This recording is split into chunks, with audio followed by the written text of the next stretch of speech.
Calculating blood alcohol content and driving impairment, Part 1.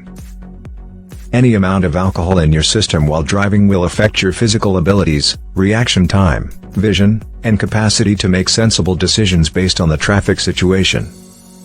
This impact is typically not felt when alcohol is present in very small amounts. The severity of the impairment increases with your blood alcohol content, BAC. The safest and most prudent course of action when it comes to alcohol is to never drink and drive, even if your BAC is below the legal limit. The legal limit was created to enable the enforcement of DUI legislation and is based on the BAC at which the majority of people start to exhibit observable impairments. You must understand, nevertheless, that you can become impaired at BAC levels below this legal limit as a soon-to-be licensed driver. It is very difficult to anticipate when a person will become intoxicated from alcohol because there are so many distinct elements that can affect how much alcohol enters your blood and how drunk you become as a result. Think about the issue.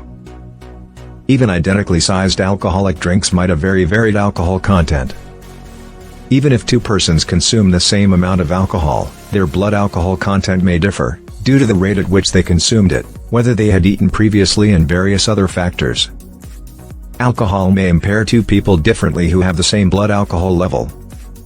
Despite these factors, we do know that driving impairment and intoxication rise in tandem with blood alcohol levels. Thus, the 0.08% legal BAC limit was set. No matter how drunk you feel, if you are caught driving while over this limit, you will be charged with DUI. DUI and impaired driving. Staying below the 0.08% limit does not guarantee that you will be able to drive safely. Everybody reacts to alcohol differently, and depending on the situation, different levels of inebriation can result. When compared to someone with a BAC of 0.10%, a person with a BAC of 0.01% may have slower reflexes, clouded eyesight, and poor judgment. Remember that if your behavior suggests that you may be under the influence of alcohol, you may be charged with driving under the influence at any blood alcohol content of 0.01% or higher. Recognizing BAC.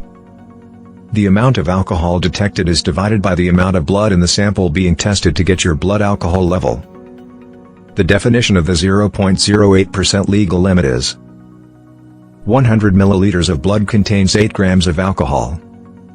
Your blood alcohol level does not match the amount of alcohol you have ingested. Your age, weight, how much you drank, how quickly you drank it, and whether anything else prevented the alcohol from being absorbed all have an impact on your blood alcohol content, BAC. We'll go into more depth about this later on. For now, just be aware that it is against the law to drive in any state when one's blood alcohol content is 0.08% or more. Furthermore, the legal blood alcohol content, BAC, limit for operators of commercial vehicles, including big trucks, buses, and rental trucks, is typically set at 0.04%. For drivers under the legal drinking age of 21, most jurisdictions have a zero-tolerance policy that prevents them from operating a vehicle with any quantity of alcohol in their blood. By consulting the DMV website or a current edition of the driver's manual, you may determine whether these regulations are in effect in your state. What's wrong with one drink?